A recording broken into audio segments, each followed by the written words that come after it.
In this session, we will focus on the what are the types of assemblies in the .NET.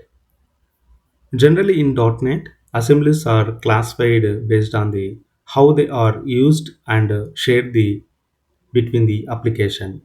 So here there are two main types in the C .NET, that is the private assembly and one more is the shared assembly. Shared assembly also we can say that is the public assembly.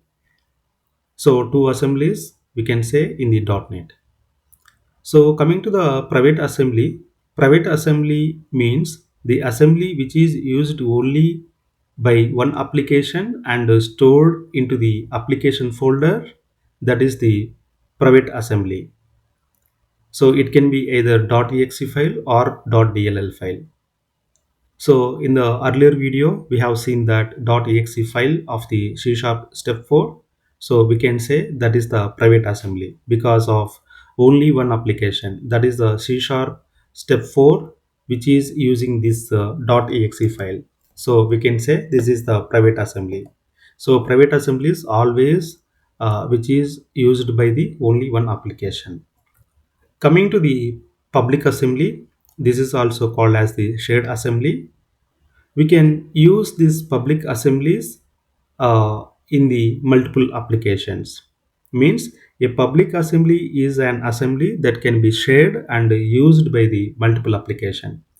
It is usually stored in the global assembly cache, that's called the GAC, and always public assemblies are the .dll file. Public assemblies cannot be the .exe file. Okay, so if you want to find out the public assemblies, shared assemblies, we can find out those files under the C folder.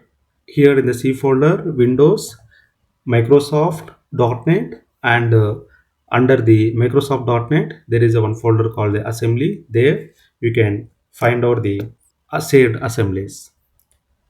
So let's go to this particular path.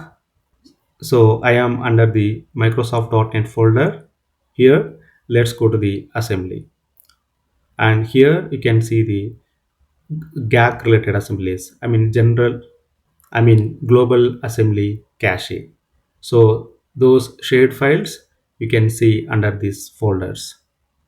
So in this way, we can categorize the assemblies are two types in the .NET.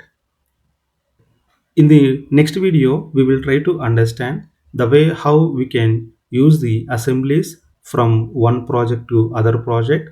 Then we can understand what is the exact use case for building the projects.